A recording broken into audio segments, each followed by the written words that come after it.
Eh, Terima kasih Pak Faisal. Assalamualaikum warahmatullahi wabarakatuh. Waalaikumsalam warahmatullahi wabarakatuh. Alhamdulillah Rabbil Alamin. Pada pagi hari ini kita dapat bertemu kembali dalam keadaan sehat walafiat, ya. Dan kita hari ini seperti yang sudah kita sepakati akan melanjutkan diskusi kelompok kita, dan saya sudah mendapatkan satu PPT ya dari kelompok 4, yaitu Pak Muharudin, kemudian Pak Muhammad Yusuf, ya, kemudian juga Ibu Nur Rohimah, ya, dan saya sudah membaca sekilas, ya. Kalau secara sekilas sudah sangat sistematis, ya, karena ada idealnya seperti apa berdasarkan undang-undang, kemudian juga faktualnya seperti apa. Tapi sebelum kita mempersilahkan presentasi kelompok 4, ada beberapa hal yang ingin saya sampaikan. Yang pertama, bahwa secara sistemik, ya, jadi kalau kita melihat sistem pendidikan kita ini, dan kalau melihat sistem pendidikan paling tidak dari dua hal, ya, yang pokok. Yang pertama, kita lihat undang-undang pendidikannya, gitu ya. Dan kita sudah punya dua undang-undang yang cukup kuat, ya, mendasar pokok, yaitu satu Undang-Undang Sistem Pendidikan Nasional, yaitu nomor 20 tahun 2003. Kemudian di situ dapat kita lihat, ya, sistem pendidikannya seperti apa. Dari undang-undang itulah melihat sistem pendidikan satu negara, ya, karena segala sesuatu yang mengatur tentang penyelenggaraan pendidikan itu tergambar dalam pasal-pasal undang-undangnya. Kemudian yang kedua, yang pokok juga adalah undang-undang guru dan dosen. Ya, dari situ walaupun ini hanya melihat dari satu sisi, yaitu sisi pendidiknya, undang-undang yang mengatur tentang pendidiknya, tetapi juga tentu saja ada kaitan dengan, ya, faktor-faktor lain di bidang pendidikan. Dan di situ bisa dilihat, ya, soal sistem pendidikan satu negara, termasuk di Indonesia ini, di dua hal itu yang pokok. Dengan membaca itu akan tergambar, ya, bagaimana sistem pendidikannya. Kemudian di samping undang-undang itu bisa dilihat dari kurikulum yang digunakan, gitu ya. Nah, dari sisi kurikulum, berdasarkan kurikulum 2013 itu, dan tentu saja 2013 itu pengembangannya mengacu kepada Undang-Undang Sistem Pendidikan kita. Jadi situ tidak ada lagi dikotomi, ya, antara pendidikan agama dan pendidikan umum. Jadi kalau kita melihat dikotomi itu, kalau dulu dikotomi itu dari sisi substansial, ya, substansi ajaran. Dan itu kadang-kadang yang lucunya, dikotomi itu dari umat Islam sendiri yang mendikotominya, ya, walaupun di awal-awal kita katakan awal dikotomi itu dari penjajahan Belanda, ya, karena Belanda memisahkan sistem pendidikan kolonial dengan sistem pendidikan agama, ya. Itu dari situ awalnya. Oleh karena itu di masyarakat sampai akhir tahun 80-an itu masih, dan itu perdebatan-perdebatan yang kuat, ya, dimulai tahun 75, ya, dengan SKB 3 Menteri itu. Di situ mulai gejolak untuk menentukan arah baru sistem pendidikan kita. Nah, karena itu sekarang kan di undang-undang itu tidak lagi SMA saja disebut. SMA garis miring MA, SMP garis miring Sanawiyah, ya, SD garis miring apa namanya ibtidaiyah. Jadi secara sistem pendidikan tidak lagi dipisahkan, ya, antara secara kurikuler tidak lagi dipisahkan, walaupun secara pengelolaan, dan itu menjadi perdebatan sejak saya jadi mahasiswa dulu tahun 70-an, 78, 79, ya, karena kita masih apa istilahnya dualisme, ya, di dalam pengelolaan pendidikan agama kita, terutama misalnya madrasah dikelola oleh Departemen Agama. Walaupun Departemen Agama itu sebetulnya bagian dari pemerintah, ya. Di situ masih banyak tentu saja hal-hal yang berkaitan dengan pendanaan dan lain sebagainya. Lalu itu dalam proses terus, ya, mencari bentuk format yang tepat di dalam pengelolaan pendidikan.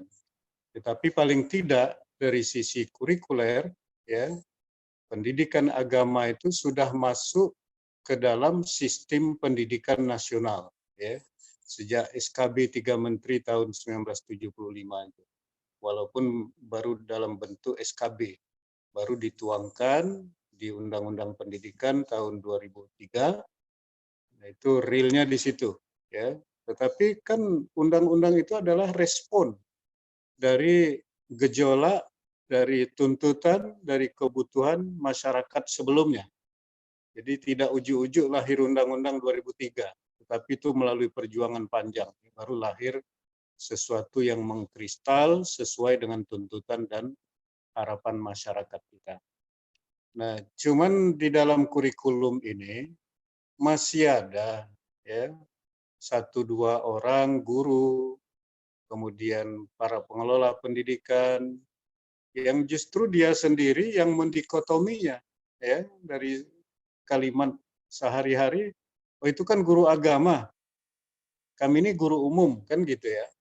Jadi artinya masih dalam bentuk pandangan. Kalau dari sisi apa namanya undang-undang, ya, baik undang-undang pendidikan nasional maupun dari sisi undang-undang guru dan dosen, kemudian dari sisi kelembagaan itu sudah tidak ada lagi sekat, ya. Jadi dikotomi itu masih dalam bentuk pemikiran, ya, beberapa orang, ya, sebab dari sisi kelembagaan kan sudah mulai arahnya sudah tidak dikotomis lagi. Terbukti misalnya dulu madrasah aliyah itu tidak bisa melanjutkan tempat lain, tapi dengan usaha pada tahun 75-an, ya, itu menjadi disamakan, ya, disetarakan antara SMA dan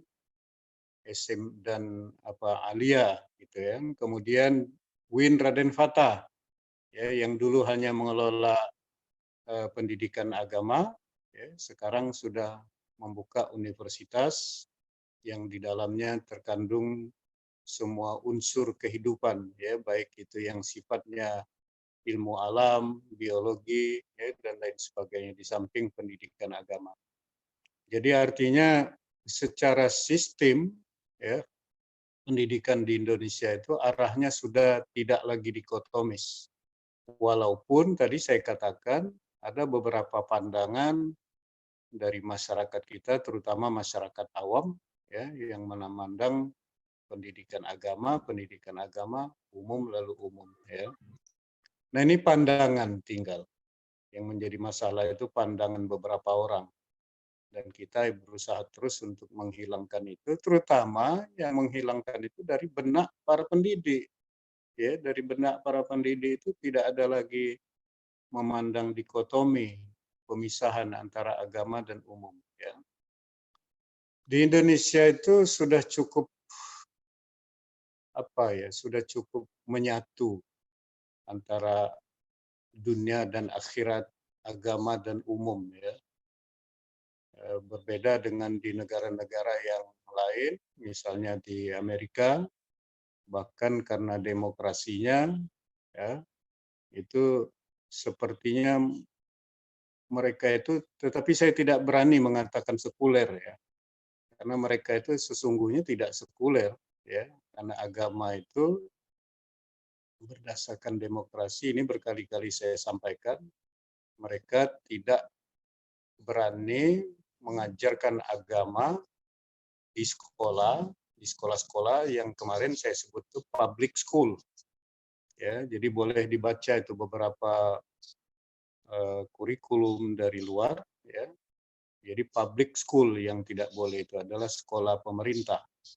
Ya, karena pemerintah kan harus menjalankan undang-undang atau filsafat negaranya. Tapi kalau untuk pendidikan agama itu diajarkan cuman melalui private school atau sekolah-sekolah swasta. Jadi mereka itu sebenarnya secara tindakan ya, mereka tidak memisahkan antara kepentingan dunia dan kepentingan akhirat. Ya, hanya kita yang dulu tuduhan yang tidak paham mungkin ya. Ternyata mereka itu mengajarkan agama, moral, nilai-nilai kemanusiaan dan lain sebagainya ya. Dan mereka juga beragama. Ya, beda dengan ateis ya. Kalau beragama tentu tidak mereka pisahkan. Cuman dalam konteks demokrasi ya, karena takut akan dinilai memaksakan ajaran agama tertentu kepada orang lain dan itu bertentangan dengan demokrasi, maka mereka melarang memasukkan kurikulum pendidikan agama di sekolah-sekolah negeri. Sekali lagi sekolah negeri. Kalau di sekolah swasta diajarkan ya. Nah, gitu. Jadi tidak sampai ke sekuler ya. Tetap memperhatikan itu.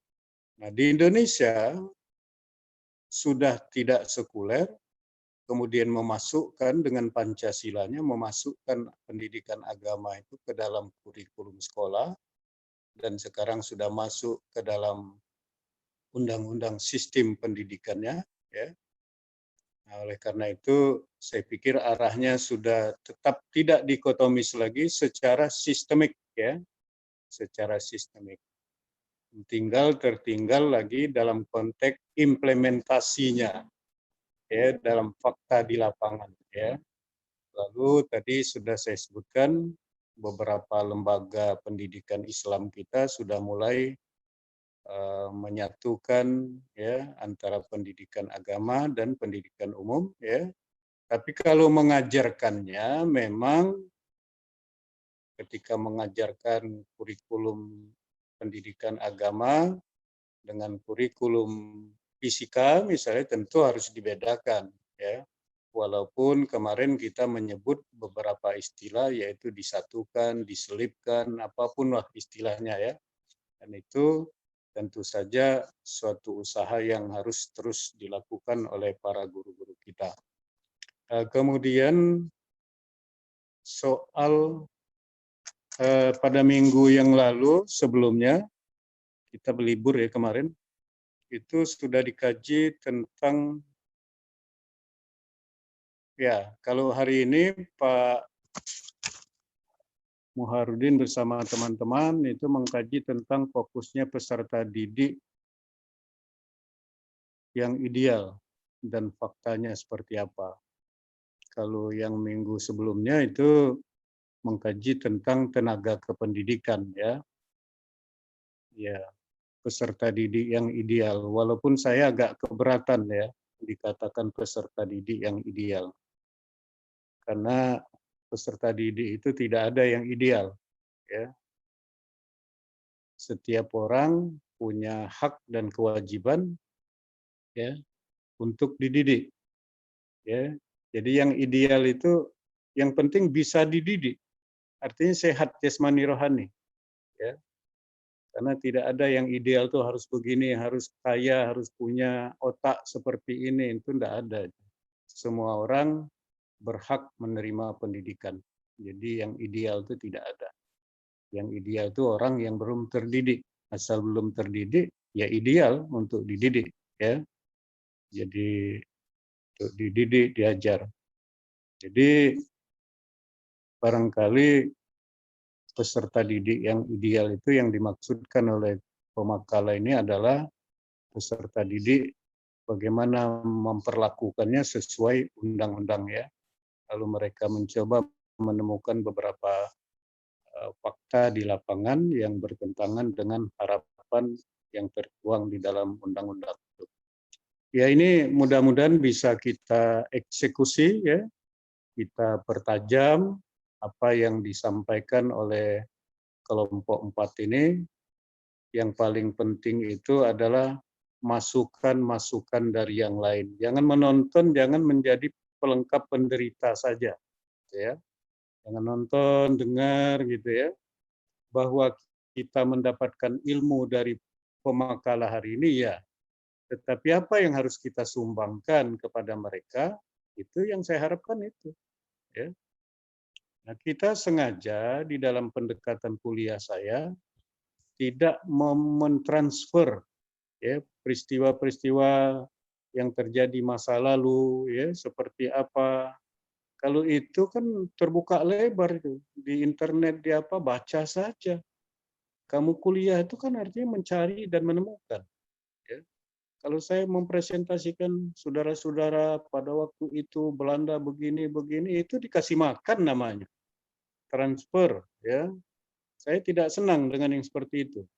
Jadi oleh karena itu saya membuat cara berpikir, kerangka belajar, lalu coba Anda yang mengeksekusinya. Mudah-mudahan presentasi hari ini dapat direspon dengan baik oleh teman-temannya.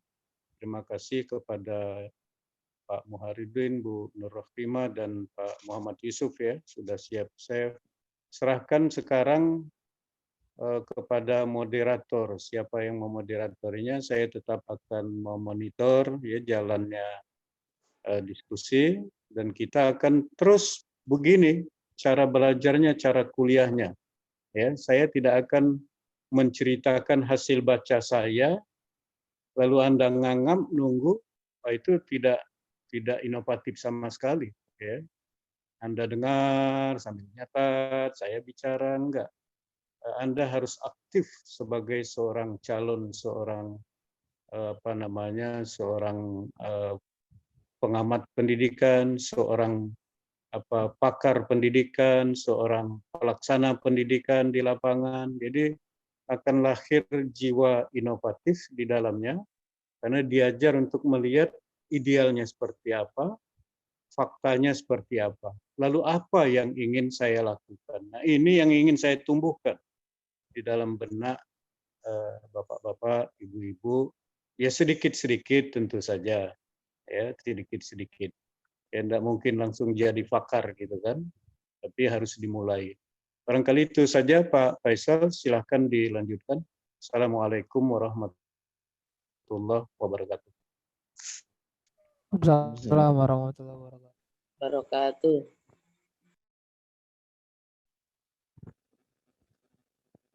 Baik, pada rekan-rekan yang bersedia menjadi moderator yang belum pernah, silakan.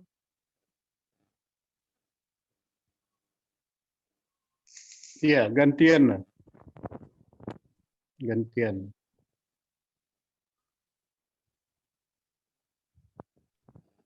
Siapa yang mau Kira-kira siapa? Bang Rian Wijaya. Oke, silakan. Ya, silakan Pak Rian. Ya, baik. Bismillahirrahmanirrahim. Assalamualaikum warahmatullahi wabarakatuh. Waalaikumsalam warahmatullahi wabarakatuh. Yang kami hormati Bapak Dr. Amir Rusdi selaku dosen pengampu pada mata kuliah pada pagi hari ini, serta kawan-kawan perjuangan yang saya banggakan. Alhamdulillahirrahmanirrahim. Pada kesempatan kali ini kita masih diberikan kesempatan untuk melaksanakan perkuliahan kita walau masih dalam keadaan bulan suci Ramadan dan juga dalam keadaan COVID, ya. Baiklah, pada pagi hari ini kita akan mendengarkan sama-sama presentasi dari teman-teman kita, dari Saudara Muharudin, dari Saudara Muhammad Yusuf dan Ibu Nurahimah mengenai peserta didik dan fakta-faktanya seperti apa. Mungkin langsung saja kita persilakan kepada materi untuk menyampaikan materinya. Bismillahirrahmanirrahim. Cek, ada rasanya nggak moderat? Ya, lanjut. Oke. Bismillahirrahmanirrahim. Assalamualaikum warahmatullahi wabarakatuh. Waalaikumsalam warahmatullahi wabarakatuh. Yang saya hormati Pak Amir Rusdi selaku dosen pengampu, yang saya sayangi, hormati teman-teman perjuangan. Semoga kita dalam keadaan sehat walafiat. Amin ya rabbal alamin. Baik Bapak Ibu sekalian, kami di sini selaku pemakalah atau pemateri akan mengkaji tentang peserta didik ya, peserta didik yang ideal dan faktanya. Yang ideal itu dalam artian ideal sesuai dengan peraturan perundang-undangan yang berlaku di Indonesia, yaitu UUD 1945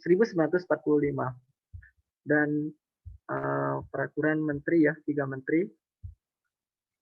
Kemudian di sini peserta didik. Nah, sebagaimana kita ketahui,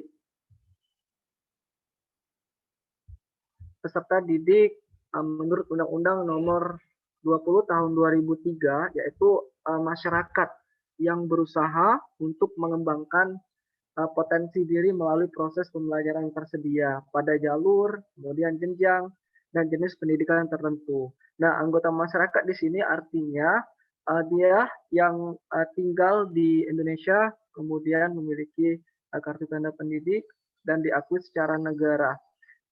Itu termasuk dalam peserta didik apabila dia mengembangkan potensi diri melalui proses pembelajaran pada jalur, kemudian jenjang itu artinya jenjang ada jenjang SD sampai jenjang kuliah, dan jenjang pendidikan tertentu baik formal maupun informal. Selanjutnya idealnya peserta didik itu sejatinya adalah untuk mendapatkan hak ya, mendapatkan hak peserta didik. Hak di sini yaitu hak sebagai peserta didik. Sebagaimana yang saya katakan tadi, yang berlaku pada UUD 1945 ya. Nah, di sini haknya ada 6, kalau kita lihat, yaitu mendapatkan pendidikan agama sesuai dengan agama yang dianutnya dan diajarkan oleh pendidikan yang seagama. Bagaimana kita ketahui, pendidikan agama berdasarkan SKB 3 Menteri itu ini ya, secara yuridis itu formal ya bagi pendidikan agama Indonesia, dan pengaruhnya terhadap pendidikan Islam. Indonesia telah melahirkan sejumlah perundang-undangan, salah satunya SKB 3 Menteri ini untuk tidak lagi memisahkan ya antara pendidikan Islam maupun pendidikan non-Islam, itu menghilangkan dikotomi seperti itu. Kemudian yang kedua, mendapatkan pelayanan. Jadi peserta didik harus mendapatkan pelayanan pendidikan sesuai dengan bakat, minat, dan kemampuannya. Mendapatkan pelayanan ini nanti kami bahas secara ini mengenai faktualnya di lapangan dan juga solusinya. Kemudian yang ketiga yaitu mendapatkan beasiswa. Jadi peserta didik itu harus mendapatkan beasiswa, terutama bagi mereka yang tidak mampu ya, tidak mampu secara ekonomi. Nah, itulah yang harus dibantu, dan nanti juga akan dibahas secara faktualnya dan solusinya. Selanjutnya yaitu yang keempat,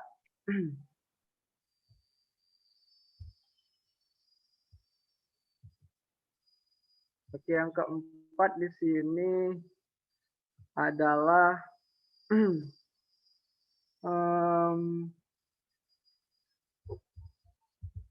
mendapatkan biaya pendidikan ya bagi mereka yang orang tuanya tidak mampu membiayai pendidikan. Kemudian yang kelima, pindah ke program pendidikan pada jalur satu pendidikan. Pindah di sini artinya mereka berjenjang pindahnya, mulai dari level SD di Indonesia ada 6 tahun, kemudian level SMP 3 tahun, level SMA 3 tahun, dan dilanjutkan dengan program kuliah seperti itu. Kemudian yang keenam, dia menyelesaikan program pendidikan sesuai dengan kecepatan belajar masing-masing dan tidak menyimpang dari ketentuan batas waktu yang ditetapkan. Nah, seperti ada program pemerintah ya, wajib belajar selama 12 tahun. Nah, disinilah batas waktu yang ditetapkan oleh pemerintah. Kemudian selain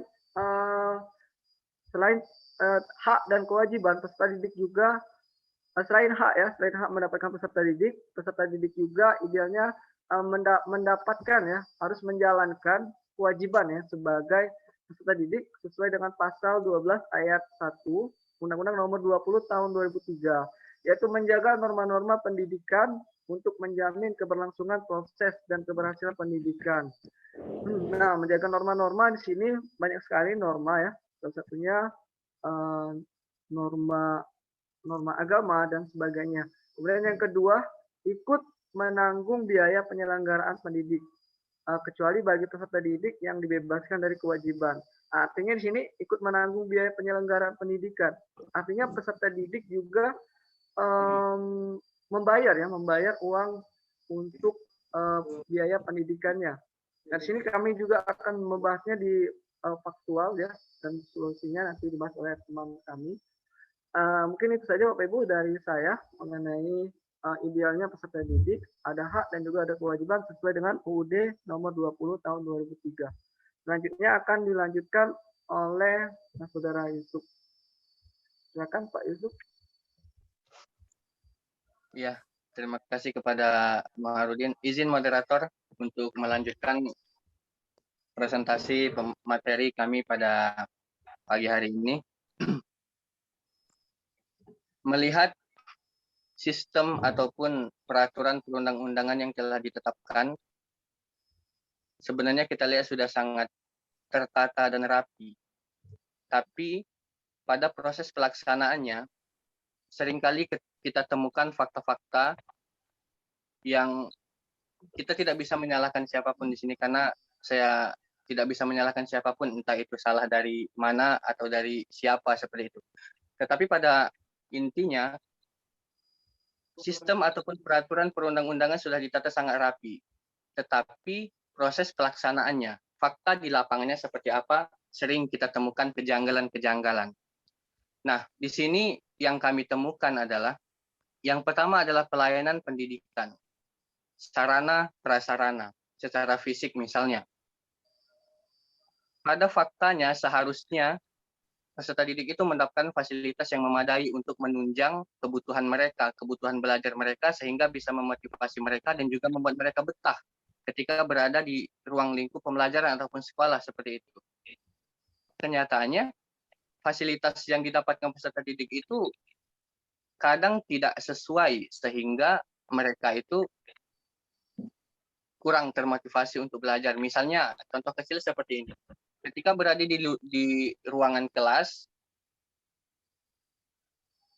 sering di dalam kelas itu misal tidak ada kipas ataupun sarana yang lain. Kalau misal untuk media, mungkin media audiovisualnya kurang seperti itu. Sehingga proses pembelajaran itu tidak optimal seperti itu. Tidak memberi dukungan yang lebih untuk proses memotivasi semangat belajar siswa. Seperti itu. Di sini fasilitas itu tidak merata di setiap sekolahnya. Ada sekolah yang mungkin benar-benar menerapkan dan menunjang tinggi sarana prasarana, tetapi ada juga sekolah yang belum seperti itu. Nah, yang kedua adalah faktanya kalau ditinjau dari segi beasiswa yang harusnya didapatkan oleh peserta didik yang kurang mampu misalnya ataupun yang berprestasi misalnya, tetapi faktanya adalah banyak sekali beasiswa titipan dalam tanda kutip. Nah, terkadang kita melihat siswa itu kurang mampu. Beasiswa programnya untuk keluarga ataupun siswa dari kurang mampu. Tetapi yang sering kita dapatkan adalah ternyata yang dapat beasiswa ini bukan pada tempatnya seperti itu. terkadang keluarga-keluarga dari pengelola sekolah bisa jadi dia yang mendapatkan beasiswa. Bahkan yang seharusnya dia lebih pantas untuk mendapatkan, justru dia yang tidak dapat, seperti itu. Nah, ini fakta yang sering kali kita temukan. Dan pada fakta yang lain adalah biaya pendidikan. Nah, di PowerPoint sudah ditulis bahwasanya Kementerian Perencanaan Pembangunan Nasional mengungkapkan data sekitar 4,3 juta siswa Indonesia putus sekolah di berbagai jenjang disebabkan faktor ekonomi keluarga. Nah, kita seringkali melihat bahwasanya banyak sekali anak-anak di jalan itu mereka masih berpakaian sekolah untuk mencari duit, mencari uang untuk membantu keluarga mereka sehingga fokus mereka terbagi. Sayang sekali kalau misal anak-anak yang bisa dikatakan di bawah umur lah, yang seharusnya masih fokus mengenyam pendidikan, tetapi mereka harus dibebankan dengan beban hidup yang sangat berat, yaitu mencari uang. Nah, sampai akhirnya orang tua mereka tidak sanggup lagi membayar sekolah, mereka akhirnya putus sekolah disebabkan karena faktor ekonomi keluarga. Mungkin kita sering mendengar dengan canangan wajib belajar berapa? 12 tahun ya, 12 tahun dan digratiskan biaya sekolah. Tetapi pada intinya perlengkapan sekolah mereka juga yang harus beli sendiri seperti itu. Mulai dari tas, sepatu, buku dan lain sebagainya. Mereka juga harus membeli itu sendiri.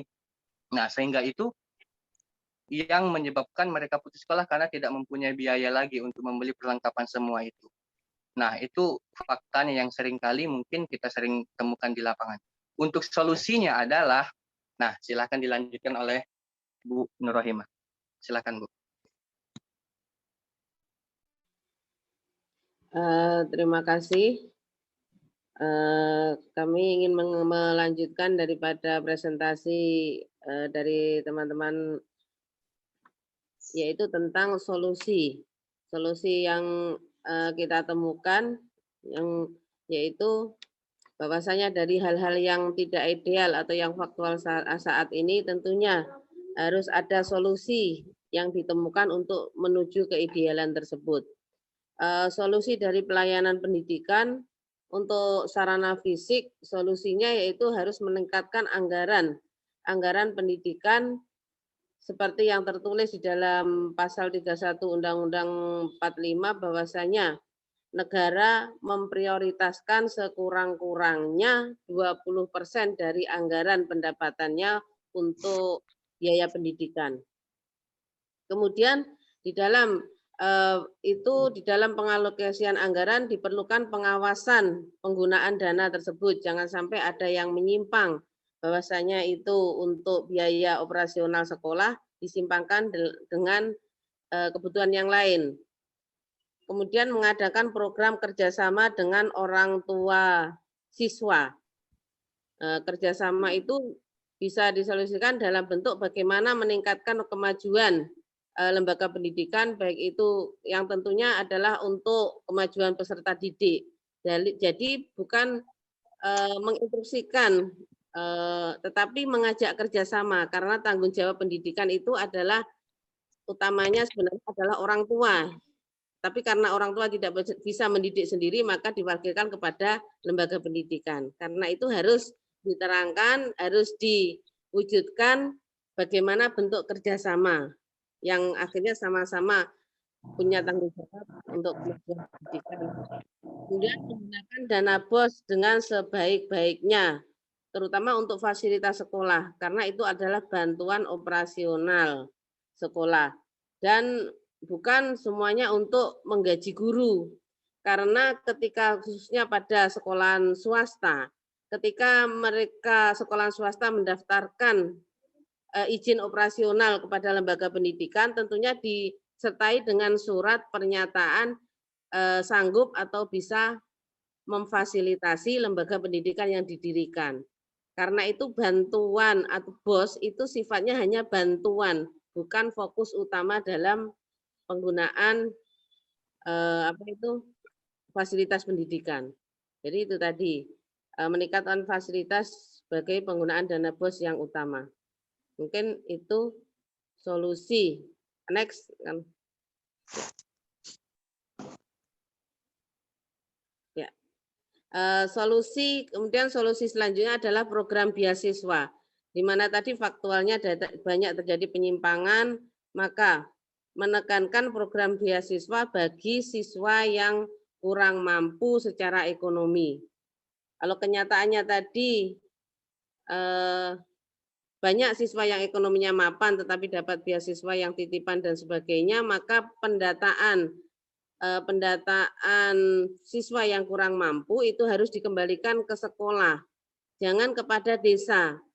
Di lapangan yang ada PIP, Program Indonesia Pintar atau Kartu Indonesia Pintar, kenyataannya kita itu kadang mendapatkan kuota dari atas dengan bentuk nama-nama yang sudah ada. Nah, kadang nama itu tidak sesuai. Kita juga ketika mendaftarkan yang tidak mampu ternyata tidak lolos. Jadi sumber data PIP itu biasanya dari desa. Lah, kita tidak tahu mana-mana yang didata oleh pihak desa tersebut. Jadi kadang kurang kerjasama. Karena itu perlu peningkatan kerjasama dari lembaga pendidikan dengan elemen-elemen yang lain. Kemudian pemberian beasiswa secara berkelanjutan bagi siswa-siswa yang berprestasi. Nah, siswa yang berprestasi ini perlu dari mungkin sekolah dasar, sampai menengah atas, bahkan sampai kuliah itu diberikan beasiswa dengan mudah yang berkelanjutan sampai keberhasilan mereka. Next. Ya. Kemudian biaya pendidikan. Solusi yang ada yaitu biaya pendidikan, satu, menggratiskan secara keseluruhan biaya pendidikan agar terwujudnya merdeka belajar. Nah, tentunya dengan anggaran pemerintah yang tinggi agar tidak terjadi kesenjangan antara sekolah swasta, sekolah pedesaan, sekolah kota, dan sebagainya. Kemudian memberikan bantuan biaya hidup kepada peserta didik dengan bekerja sama dengan lembaga-lembaga sosial. Terutama sekolah boarding school, pondok pesantren yang tentunya berkaitan dengan biaya hidup, khususnya biaya kos dan sebagainya, maka perlu kerjasama dengan lembaga-lembaga sosial. Sempat terjadi kasus misalnya di kita kemarin ketika awal-awal COVID, ada orang tua yang mau mengambil anaknya karena tidak sanggup membayar biaya administrasi pesantren, anak mau dipindah ke panti asuhan. Nah, kami tidak membolehkan anak dalam wujud orang tua ada semua, maka ya solusinya lembaga pendidikan menggratiskan sementara sampai ekonomi dari orang tua itu mampu untuk membiayai anaknya.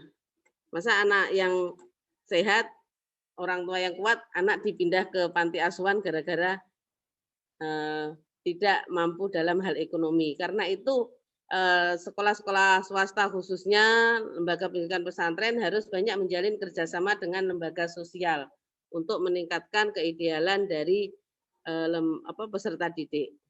Next.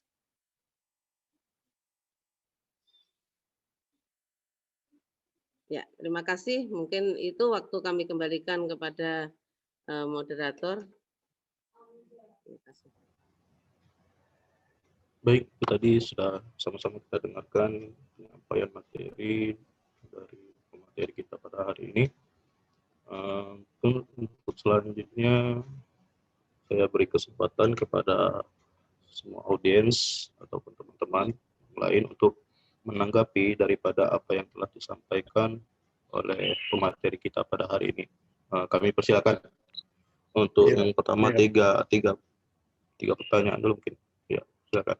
Oke, sebelum kita buka ruang diskusinya, saya mau mengingatkan Pak Rian, absen e-learning kan sudah diaktifkan itu di pertemuan ke-9 ya. Dan itu tetap saya jadwalkan absen itu sampai jam 9.30. Ya, jadi tolong di absen nanti.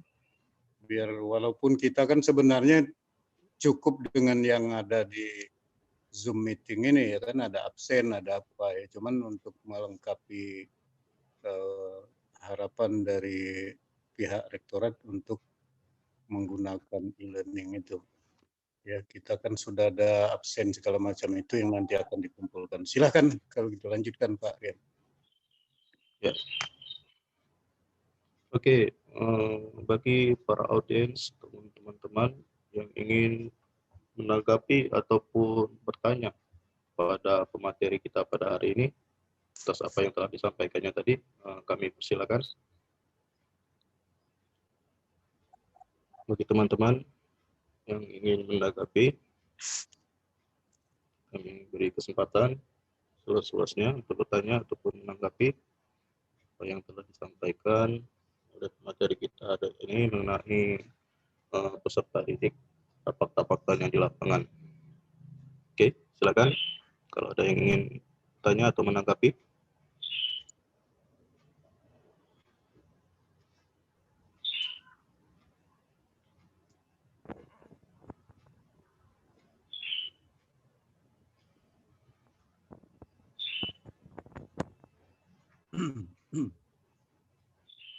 Siapa?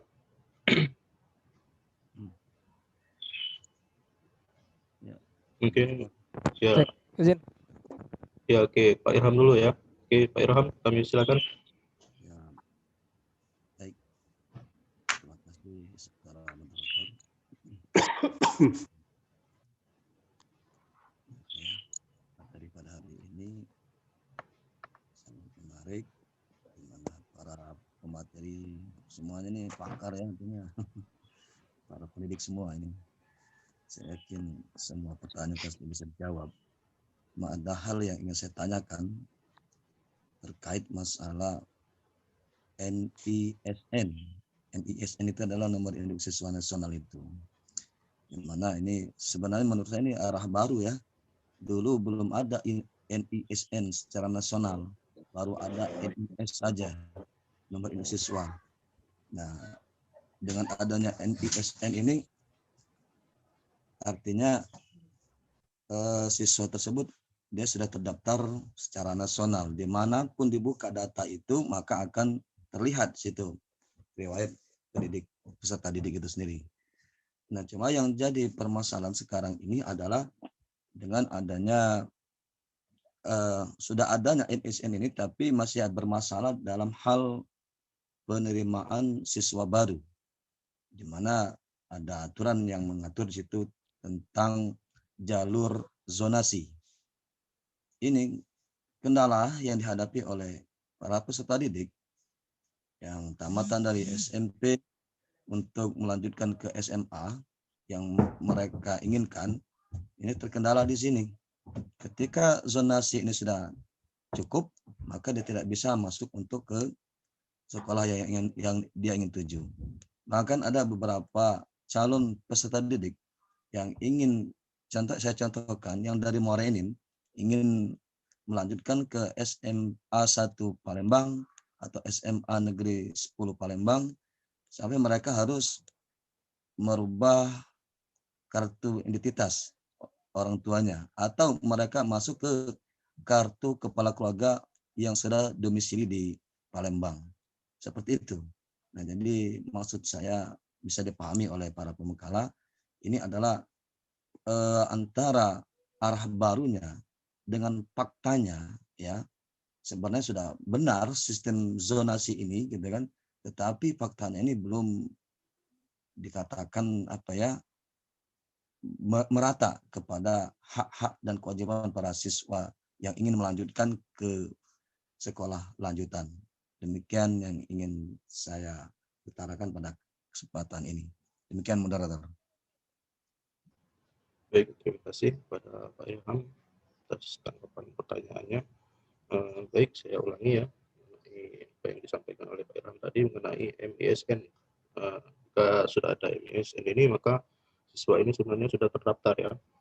Namun pada kenyataannya ketika MISN atau siswa ini sudah ada MISN-nya, berarti masih ada jalur zonasi tadi ya. Dan ketika ada jalur zonasi, ketika sudah sekolah itu sudah mencukupi kuotanya, maka sistem zonasi ini tidak akan bisa berlaku lagi. Artinya ada peserta didik yang memang tidak bisa untuk mendaftar ke sekolah yang katakanlah sekolah terdekat daripada tempat tinggalnya, seperti itu. Mungkin itu kalah.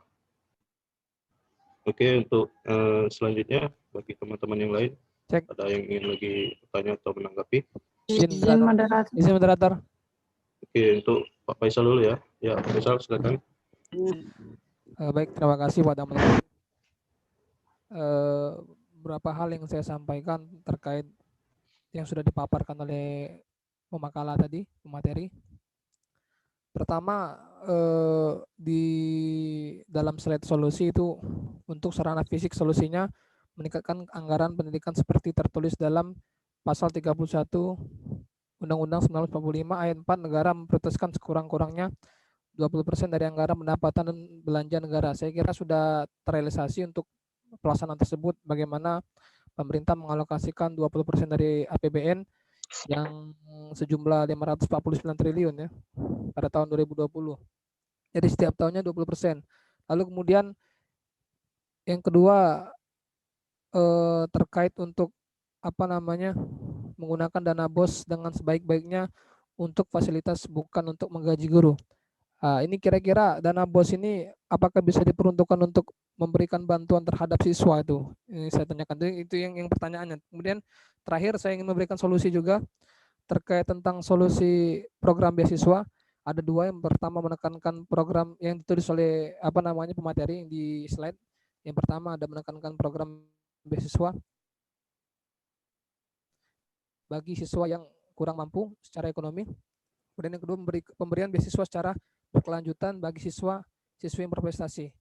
Lalu biaya pendidikannya adalah solusinya pertama menggratiskan secara keseluruhan biaya pendidikan agar terwujud merdeka belajar. Ini secara secara konteksnya adalah menggratiskan seluruh, tetapi pada pelaksanaannya sangat sulit ya untuk dikatakan.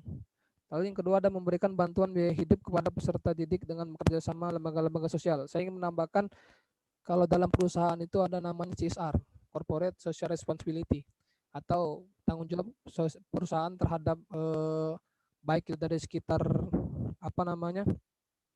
dampak daripada lingkungan terhadap aktivitas perusahaan, terlibatnya baik secara langsung maupun tidak langsung.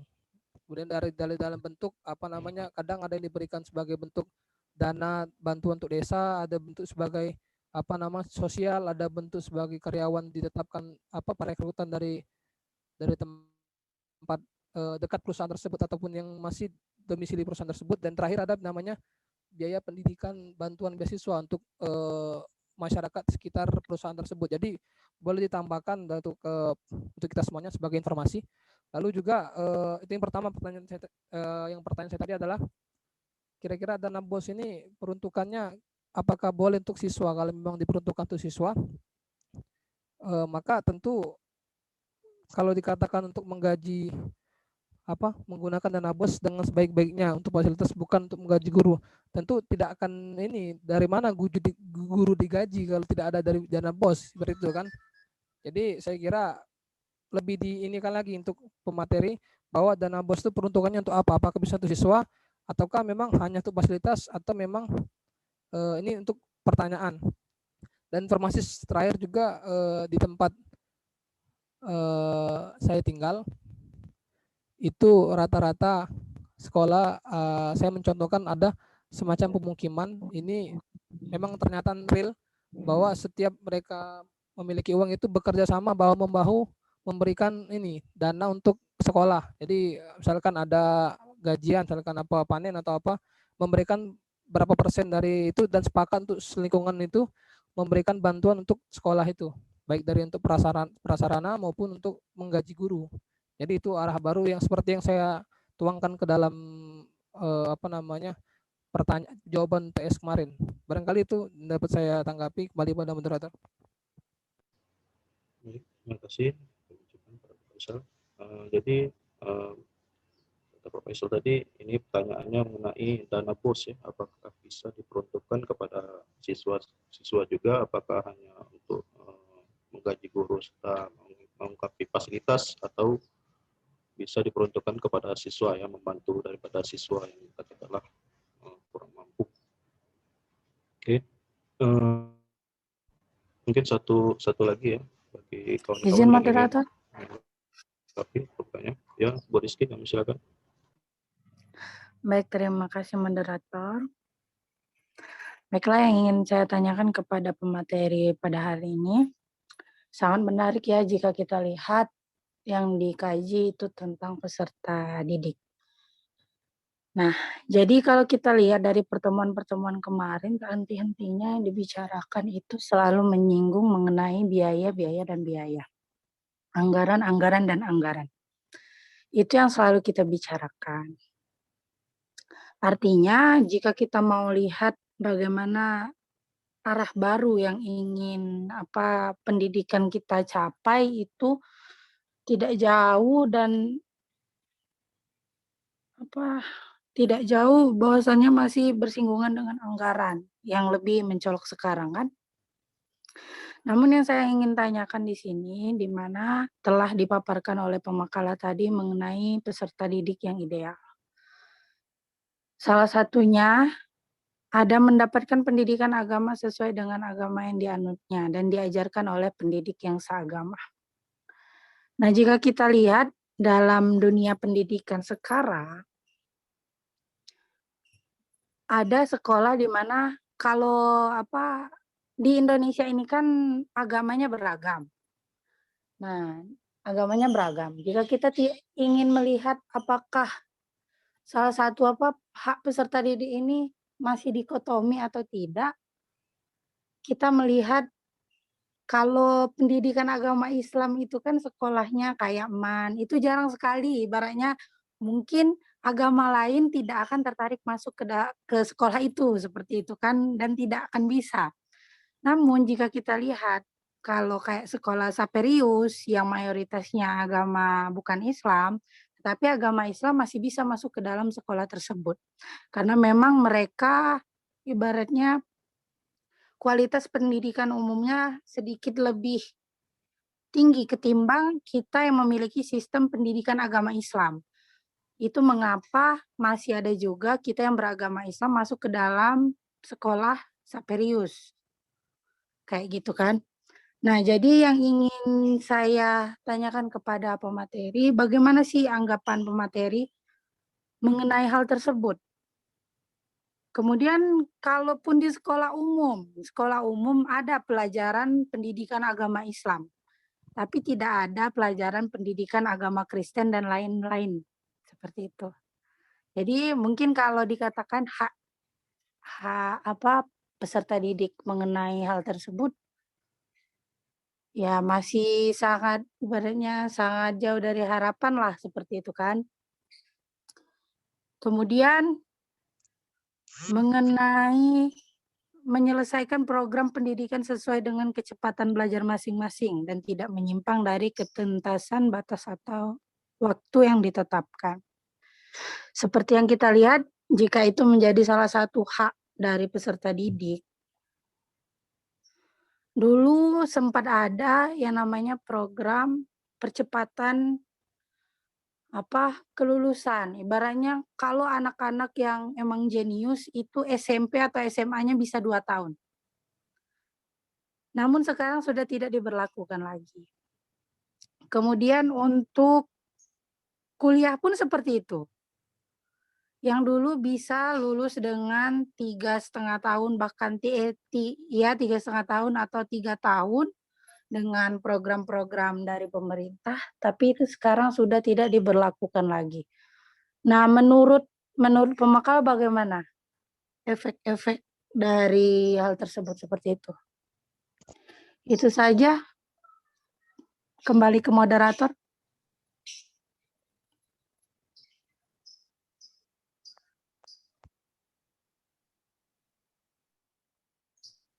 Baik, terima kasih kepada Bu Rizky atas tanggapan dan pertanyaannya. Jadi yang saya tangkap mengenai apa yang disampaikan oleh Bu Rizky tadi mengenai pendidikan umum ya, bahwasanya Bu Rizky mengatakan pendidikan yang ada di Saperius, di sekolah-sekolah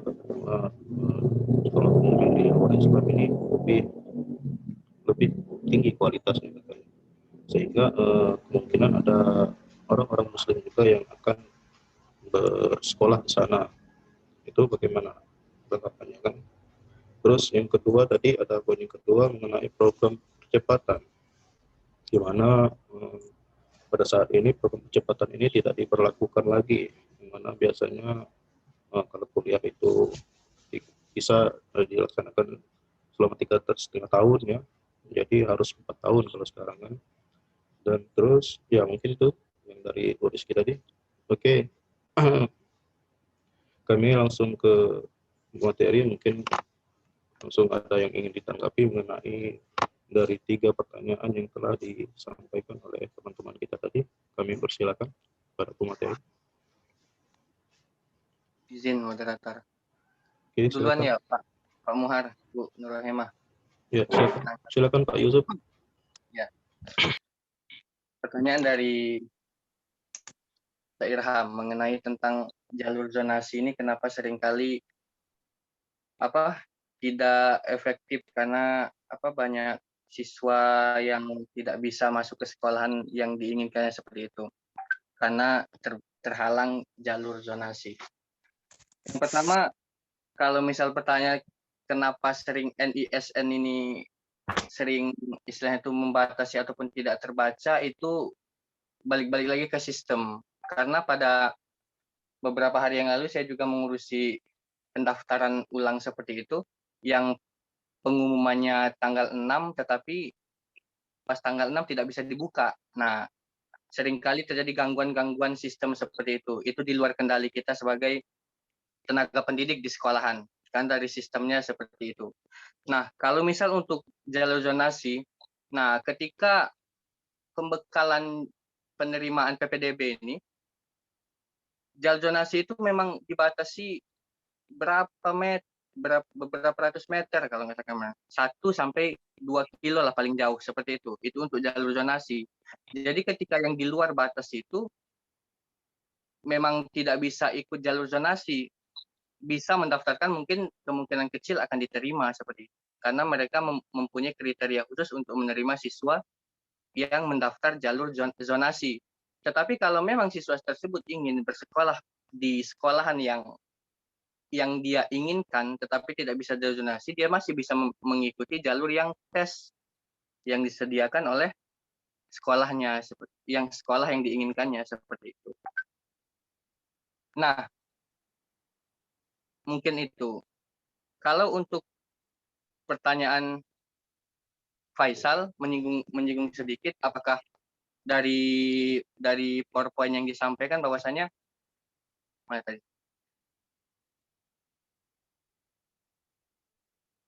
Dana BOS sebaik-baiknya untuk fasilitas, bukan untuk menggaji guru.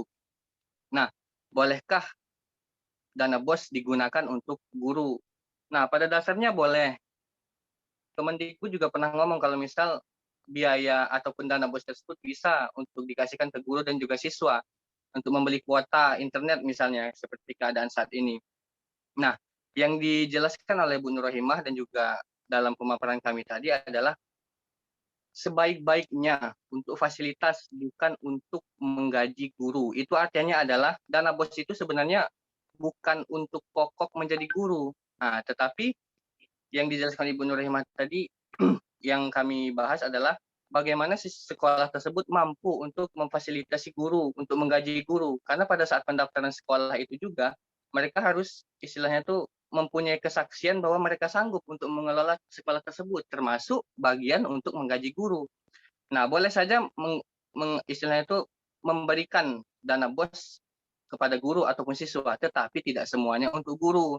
Nah, yang sering terjadi adalah sekolah itu seolah-olah mengandalkan dana BOS untuk menggaji guru. Nah, itu yang salah. Padahal dasarnya BOS adalah bantuan operasional sekolah, yaitu untuk operasi sekolah seperti itu. Mungkin dari fasilitas, sarana prasarana, dan lain sebagainya.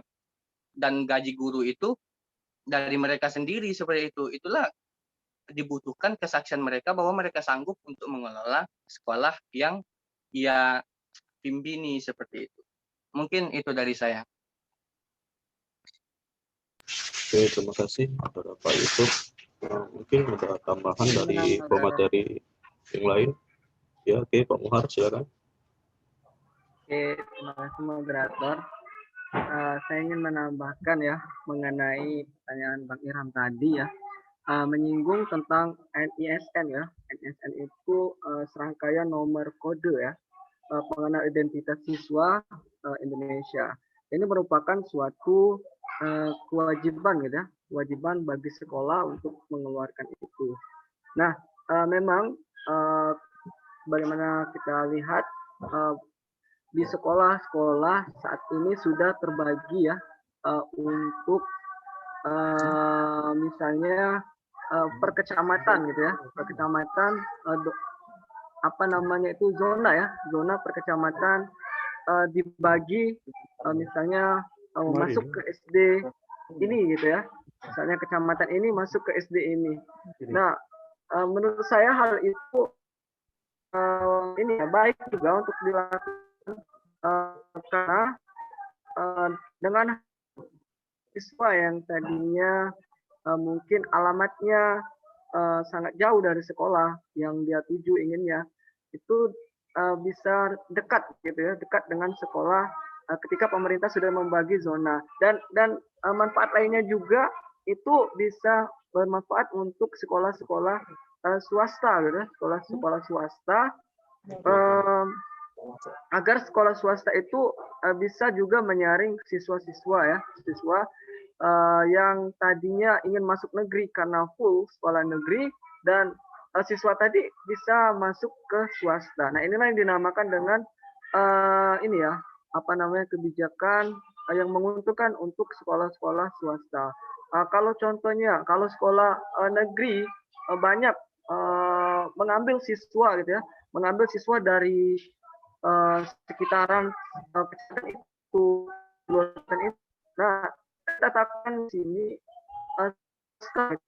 swasta mengalami ketimpangan seperti siswa tadi kurang gitu ya, kurang siswa, padahal sekolah swasta mengandalkan siswa ya untuk manajemen keuangannya seperti itu. Nah, mengenai dana BOS tadi ya, dana BOS tadi itu dana BOS memang untuk fasilitas sarana dan prasarana ya bagi sekolah ya dari pemerintah, bukan untuk menggaji pemakaiannya untuk menggaji guru yang non PNS gitu ya, bukan itu.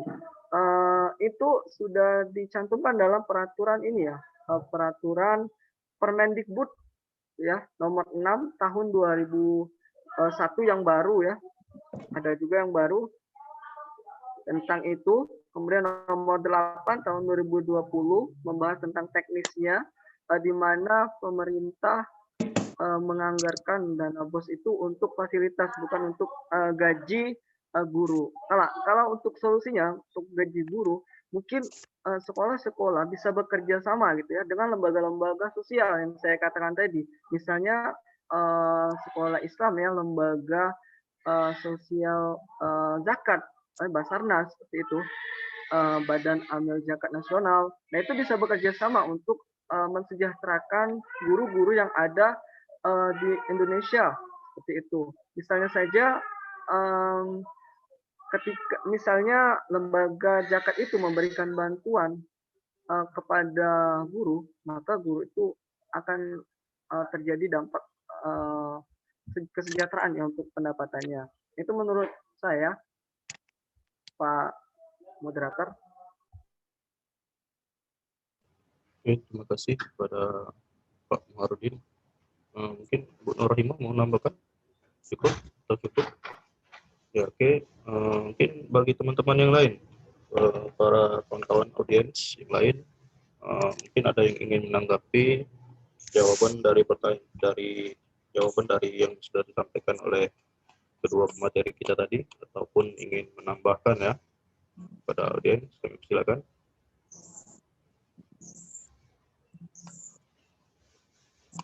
Ya, tidak ada.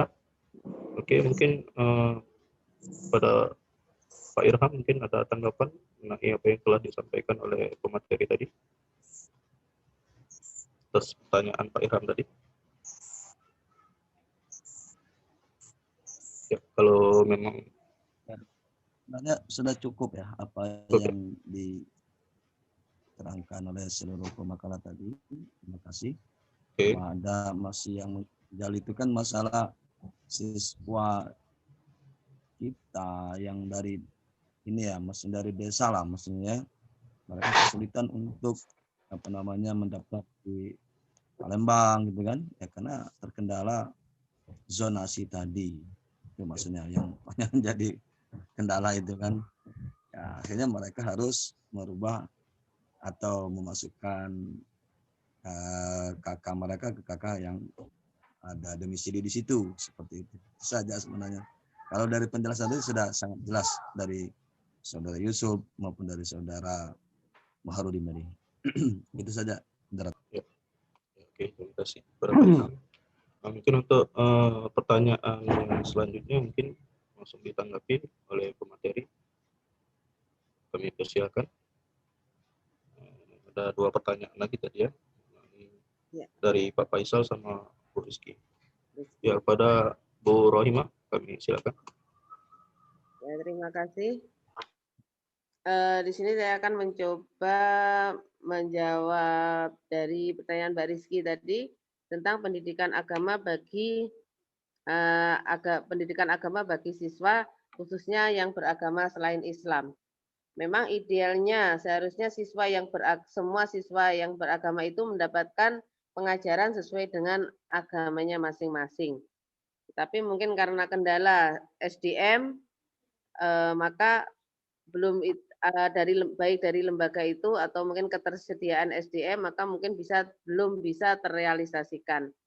Maka biasanya solusi yang ada itu biasanya ketika mayoritas pendidikan Islam dan ada sebagian kecil siswa yang beragama lain, maka ketika pendidikan agama Islam itu sedang diadakan, maka siswa itu dipersilakan untuk belajar di luar dengan disediakan materi-materi atau buku-buku bagi agama mereka. Jadi disediakanlah buku-buku, kalau Kristen mungkin disediakan buku-buku bacaan yang sifatnya beragama Kristen atau Buddha atau lainnya. Itu sebagai solusi sementara dari kekurangan SDM itu. Jadi biar mereka membaca sebagai tambahan pengetahuan bagi agama mereka. Sedang yang umum maka yang di dalam yang mayoritas beragama Islam mendapat pendidikan sesuai dengan agamanya.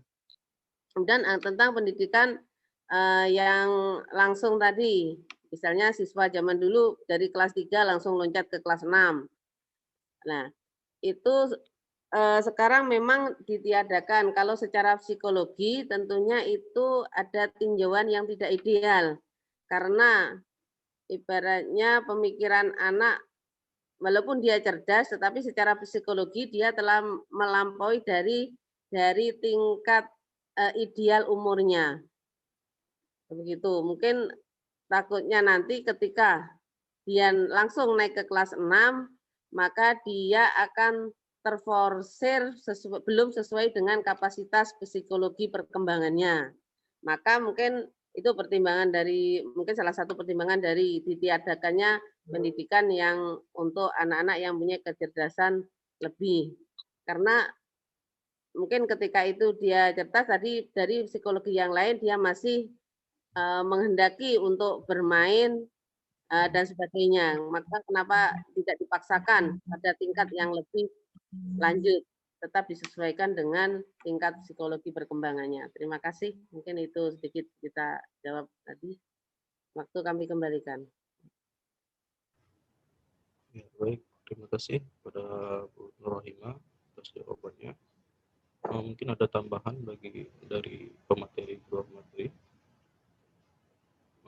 Kalau tidak ada mungkin langsung ke audiens atau teman-teman yang lain yang ingin menambahkan ataupun menanggapi jawaban dari Ibu Nurrohimah tadi.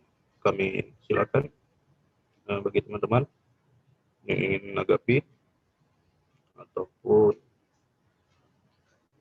mungkin menambahkan ya jawaban dari Ibu Rohimah, kami silakan teman-teman.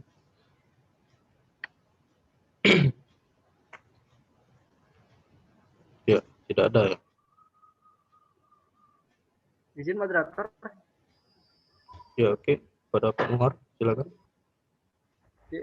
Terima kasih moderator. Saya ingin menyangka juga menjawab pertanyaan dari Rizky tadi ya mengenai adanya siswa ya yang saat ini di madrasah mungkin kurang diminati oleh non muslim. Nah, sebagaimana ketahui ya madrasah itu Islam gitu ya. Saya ingin membahas peserta didiknya dulu.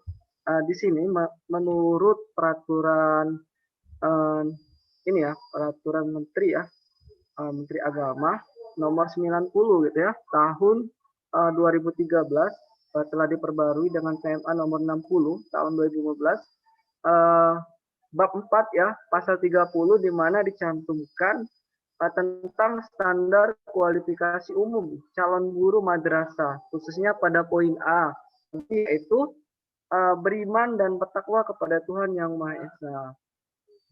Nah, jadi kalau kita lihat tenaga pendidik juga di sini tidak mengharuskan orang-orang Islam gitu ya, orang-orang Islam yang bisa mengajar di madrasah. Tetapi kalau kita lihat dari peraturan tadi itu orang non Muslim juga, orang yang beragama non Muslim bisa mengajar di madrasah gitu ya, di madrasah-madrasah. Nah, itu untuk peserta didiknya, moderator. Untuk ini ya.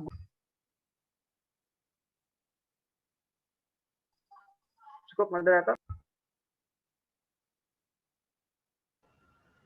Oke, terima kasih pada Pak Muhar atas tambahannya. Mungkin ada lagi bagi teman-teman audiens yang lain yang menambahkan. Ya, tidak ada ya. Oke, bagaimana Bu Rizky? Apakah sudah cukup ya jawaban dari pemateri tadi? Baiklah. Ya cukup. Ya cukup, oke. Mungkin nanti akan ditambahkan oleh Bapak lagi. Berenang itu udah ngos-ngosan ini. Seperti orang berenang lah di ujung ini. Ya, saya pikir ya terima kasih Pak Pak Rian. Ya. Ibarat kalau nyuruh orang makan tuh jangan dipaksa-paksa, kalau lah kenyang berhenti ya. Ya. Ya, menarik ya. Menarik sekali apa yang kita diskusikan hari ini. Yang menyampaikan juga agak sistematis, kemudian yang menanggapi juga sangat kritis ya. Jadi saya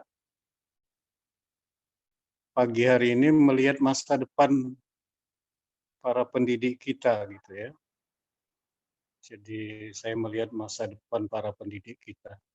Jadi begitu tajam apa yang disampaikan, apa yang dipresentasikan, tetapi yang menanggapi juga kritis.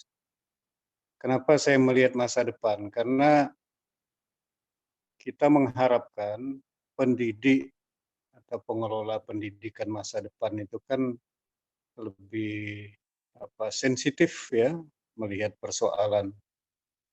Nah, oleh karena itu mata kuliah ini pertama kali saya pegang, saya mencoba untuk menggiring Bapak Ibu ya, memberikan arah ya, bagaimana melihat persoalan, kemudian bagaimana solusi yang Anda inginkan ya, walaupun belum eksekusi ya, baru solusi dalam arti konseptual sifatnya. Tetapi saya melihat masa depan pendidikan kita, inilah orang-orang yang akan mengelola pendidikan kita ke depan. Jadi agak optimis gitu ya. Nah, saya begini, kemampuan orang itu dilihat ketika dia menghadapi persoalan. Ya. ketika dia menghadapi persoalan, apakah dia bisa memilih solusi yang tepat atau tidak, ya. Nah, kalau kita temukan tadi solusinya walaupun masih bersifat konseptual, ya, jadi masih sangat sederhana, belum dalam arti bisa diaktualisasikan, tapi paling tidak sudah ada di benaknya pemikiran-pemikiran bagaimana memecahkan ya masalah ini. Jadi mata kuliah kita ini adalah salah satu metode problem solving. Jadi bagaimana kita mengumpulkan, membaca persoalan, lalu bagaimana menemukan solusi. Itu yang ingin saya coba arahkan dalam mata kuliah ini. Saya sudah sangat bosan kalau melihat perkuliahan mahasiswa duduk lalu mendengar hasil baca dosen gitu ya. Dosennya bercerita tentang masa lampau ya. Dulu begini, masihnya melongo gitu ya. Nah, ini akan membuat Anda itu lebih berpikir. Jadi semacam trigger saja nih. Metode ini kita terapkan sebagai trigger. Ternyata Bapak Ibu bisa menemukan, melaksanakan ya satu satu pendekatan problem solving hingga tadi rumusan-rumusan idealnya seperti apa, faktualnya seperti apa. Dan inilah cara berpikir pemecahan masalah ya. Dan inilah cara berpikir ilmiah namanya. Saya akan melihat beberapa catatan saya selama diskusi berlangsung tadi. Satu, soal drop out. Soal drop out. Jadi keluar dari sekolah. Tadi selalu, bukan saja di diskusi kita ini ya, tapi dimanapun selalu drop out dihubungkan dengan persoalan sosial ekonomi. Padahal beberapa hasil penelitian menunjukkan tidak selalu drop out itu disebabkan oleh ekonomi yang rendah. Tidak selalu. Ya. Banyak orang yang putus sekolah karena punya kebun karet. Itu kan persoalan juga. Ya. Banyak orang putus sekolah karena orang tuanya kaya justru, bukan soal karena dia miskin. Ya. Dan itu banyak kita temukan. Nah, ini dijadikan asumsi, dijadikan dasar untuk mengambil kebijakan pendidikan. Jadi kalau drop out tinggi lalu diadakan beasiswa. Kalau drop out tinggi lalu diadakan bantuan pendidikan, pendidikan gratis dan lain sebagainya. Nah, ini bagi orang yang putus sekolah karena pekerjaan, karena orang tuanya berduit, ya karena berduit udahlah enggak usah sekolah, kamu kelola saja warung di depan ya. Nah, ini kan artinya karena berduit, karena kerja. Akhirnya banyak ya kebijakan-kebijakan pendanaan pendidikan itu yang tidak sesuai karena berdasarkan asumsi yang keliru. Keliru menduga bahwa putus sekolah hanya karena ekonomi, padahal tidak selalu. Jadi yang ingin saya katakan ya bahwa drop out itu harus dilihat secara detail penyebabnya apa. Baru memilih solusinya apa. Kalau dia karena sosial ekonomi yang rendah, ya solusinya kasih duit, kasih bantuan pendidikan. Tapi kalau mereka yang drop out karena orang tuanya berduit, karena ada usaha, itu kan satu kebijakan yang keliru kalau disiapkan dana untuk bantu dana keuangan gitu ya. Jadi artinya ingin saya katakan bahwa drop out itu penyebabnya itu sistemik. Artinya disebabkan oleh banyak hal. Boleh jadi karena kesadaran orang tua. Jadi kalau dia kesadaran orang tuanya, dia mampu orang tuanya, tapi dia tidak punya kesadaran untuk mau mendidik anak-anaknya. Kalau tidak mau, udah dibiarkan gitu kan. Ada itu orang tua seperti itu. Nah ini tentu ya solusinya bukan memberi duit, tapi memberikan kesadaran. Ya. Bagi anak-anak yang putus sekolah karena orang tuanya punya usaha kebun karet, itu solusinya bukan menggratiskan sekolah, bukan BOS, tetapi justru memberikan kesadaran sekali lagi. Meskipun orang tuanya berduit, ya, duit itu bisa hilang, bisa kebun karet bisa kebakar, tapi ilmu itu akan membimbing dia bukan saja soal ekonomi, tapi membimbing dia dalam hidup dan kehidupan gitu ya. Nah, itu ringkas saja, sedikit saja itu saya singgung untuk didalami lagi maksud saya. Ini kan dilontarkan supaya didalami bahwa penyebab dropout tidak hanya soal ekonomi saja. Banyak kasus justru karena kebanyakan duit, bukan karena miskin. Ya. Kemudian, iya, tadi soal pengelolaan BOS ya. Justru saya tertarik pengelolaan BOS itu memfasilitasi, namanya memfasilitasi artinya membantu ya, membantu penyelenggaraan pendidikan BOS itu. Hakikatnya gitu. Jadi artinya tergantung sekolahnya. Kalau ternyata digunakan untuk gaji guru honor, saya pikir kalau memang itu yang paling prioritas nggak apa-apa, ya nggak apa-apa bayarkan guru honor. Yang penting dari sisi lain tidak ada masalah, hanya guru honor ya gunakan saja. Karena bagaimanapun kan faktor pendidikan itu kan bukan hanya murid, faktor pendidikan itu guru juga, guru, sarana fasilitas, ya, gedung, prasarananya, kemudian murid, guru, sarana fasilitas. Paling tidak di 3 hal itu. Ya, prioritaskan mana yang harus didahulukan gitu saja saya.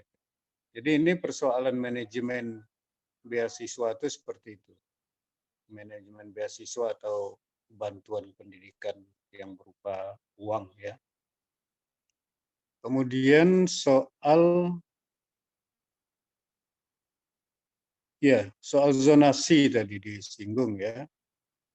Jadi zonasi itu ya tadi banyak berkaitan dengan kalau zonasi itu sebenarnya kan dulu terjadinya zonasi itu kita harus baca latar belakangnya.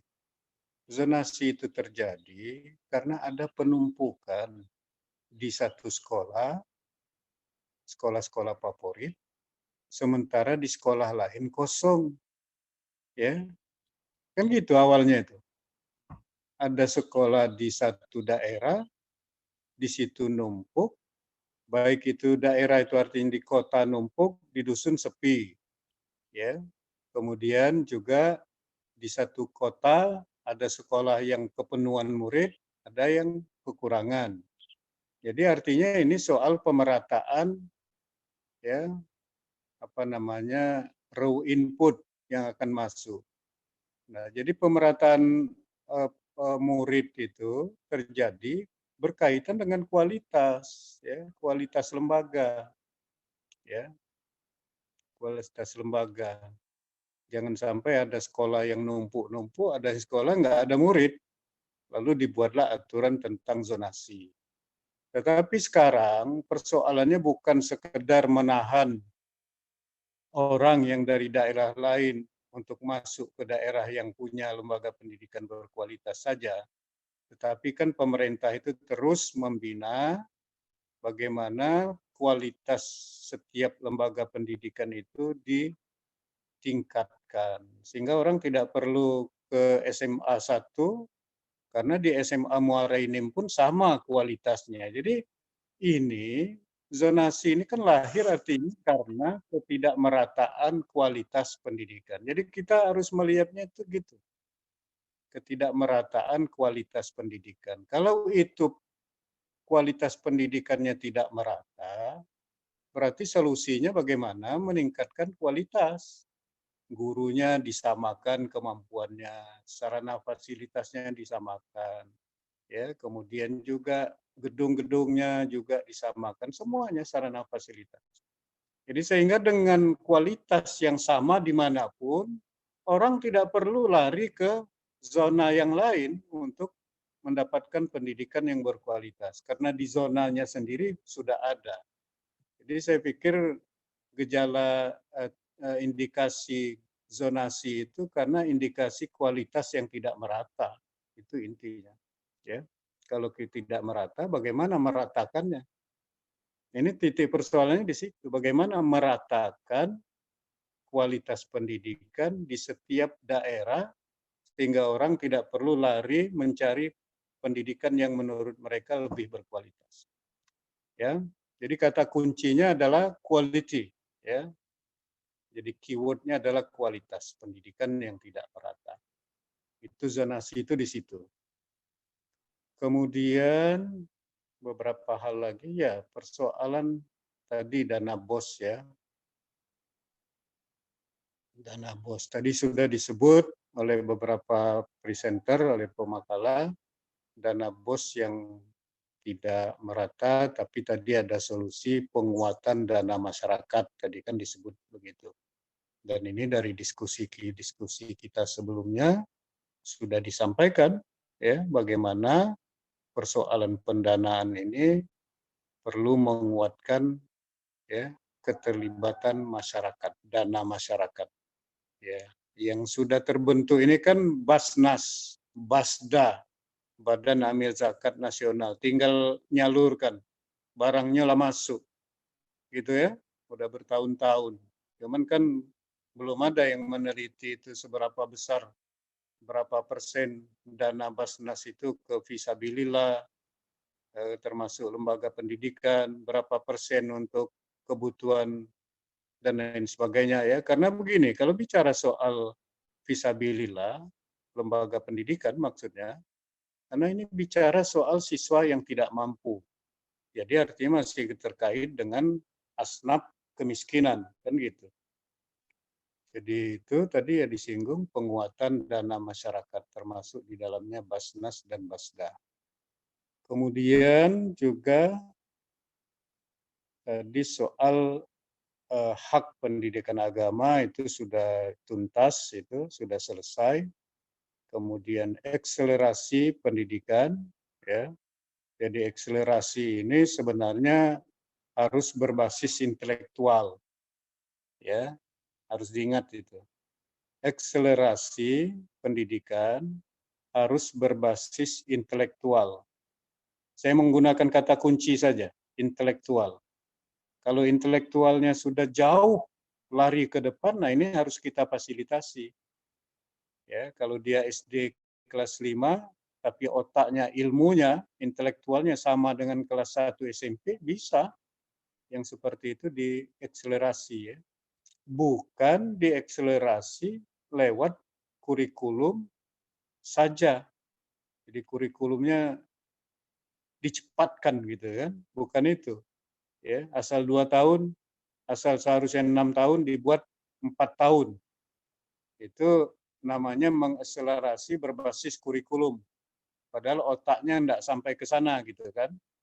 Jadi asal dia mengakselerasi itu berbasis intelektual, jadi intellectual based acceleration. Jadi akselerasi berbasis intelektual, oke, no problem ya. Yang jadi masalah ini mengakselerasi berdasarkan pendekatan, mengakselerasi berdasarkan kurikulum. Ya, kurikulumnya asal kurikulum itu ditempuh 6 tahun, dibuat 4 tahun, disempitkan gitu. Nah, ini yang keliru itu. Ya. Akselerasi ini dari zaman Belanda pun sudah ada. Ya. Dari zaman Belanda sudah ada. Ya. Jadi dulu ada yang istilahnya tidak lewat kelas 5 lagi, langsung kelas 6. Udah ada itu. Anda belum lahir tahun-tahun 60-an ketika saya SD, udah ada. Sudah ada. Saya sendiri melihat mata kepala sendiri, teman saya yang memang cerdas, ada yang sudah seperti itu. Jadi bukan hal baru itu. Tapi dia betul-betul dilihat dari sisi intelektualnya. bukan dari sisi kurikuler gitu ya. Itu yang kemudian ya saya pikir itu yang catatan yang paling penting. Saya berharap untuk presentasi ke depan lebih sistematis ya. Hari ini sudah sistematis dan minggu depan minimal sama atau lebih sistematis lagi. Kemudian yang menanggapi juga lebih kritis ya, lebih memberikan jalan keluar, masukan, lebih memberikan tambahan wawasan kita ya. Nah, kemudian ada catatan saya kalau memberikan solusi, saya akan mencontohkan saja memberikan solusi yang tidak operasional. Misalnya begini, ada orang datang ke kita, Assalamualaikum, Waalaikumsalam. Pak, aku lapar. Oh, jadi bagaimana solusinya? Solusinya kamu makan. Selesai gitu ya. Ada orang datang, saya lapar, lalu solusinya kamu harus makan. Itu kan tidak operasional. Ya. Jadi yang operasional, Pak, saya lapar. Oh, oke, masuk, duduk. Nanti saya ambilkan nasi. Nah, ini barangnya. Jadi lebih operasional maksud saya. Ya. Jangan sekedar misalnya kalau misalnya kekurangan dana. Kalau begitu solusinya peningkatan dana. Itu kayak sama orang kepanasan kalau gitu berteduh saja di bawah pohon. Gitu ya. Misalnya tadi dananya banyak nyimpang, makanya ke depan harus diluruskan. Itu terlalu konseptual dan bahkan tidak operasional gitu ya. Jadi coba ke depan cari solusi yang lebih operasional. Tadi banyak yang operasional, tapi masih ada yang sifatnya hanya solusi kulit gitu ya, konseptual, ideal gitu ya. Sama dengan kalau panas ya pakai payung, ya, bukan memberikan payungnya. Ya. Nah itu barangkali catatan untuk ke depan dan saya berterima kasih kepada kelompok 4 ya, si Pak Muharudin, kemudian Pak Muhammad Yusuf dan Bu Nur Rohimah ya atas presentasinya. Ya, paling tidak sedikit atau banyak memacu kita untuk berpikir lebih jauh ya tentang pendidikan kita. Kemudian terima kasih juga kepada Pak Irham, ya. Kemudian juga Pak Faisal, Bu Rizky, ya, yang sudah memberikan tanggapan terhadap presentasinya. Dan ini cara berpikir yang kita lewati ini cara berpikir melihat persoalan harus dilanjutkan dengan bagaimana solusinya, bagaimana eksekusinya kalau bisa, ya. Kalau bisa bagaimana eksekusinya. Dan saya yakin Bapak Ibu sudah di lapangan, ya, bisa saja memacu apa yang menjadi pembicaraan kita di dalam kelas ini dapat direalisasikan di tengah masyarakat. Itu akan lebih baik sebenarnya, karena itu tujuan akhir kita itu. Ya. Makasih, mohon maaf, ya, dan selamat menjalankan ibadah puasanya, dan tetap jaga kesehatan. Sekarang kan sudah debatable memang soal sholat Idul Fitri dan mudik gitu ya, yang sekarang sedang hangat-hangat dibicarakan di Indonesia, ya, Idul Fitri dan mudik. Karena ada Idul Fitri, ada kerinduan. Karena ada kerinduan harus pulang kampung. Tapi justru ditutup gitu ya. Nggak tahu sekarang udah dibuka atau gimana. Saya melihat di WA kemarin, WA Group, justru di Madura itu Suramadu ditutup, bahkan berenang masyarakatnya. Ya, nggak tahu itu apakah hoax, apa betul terjadi. Ya.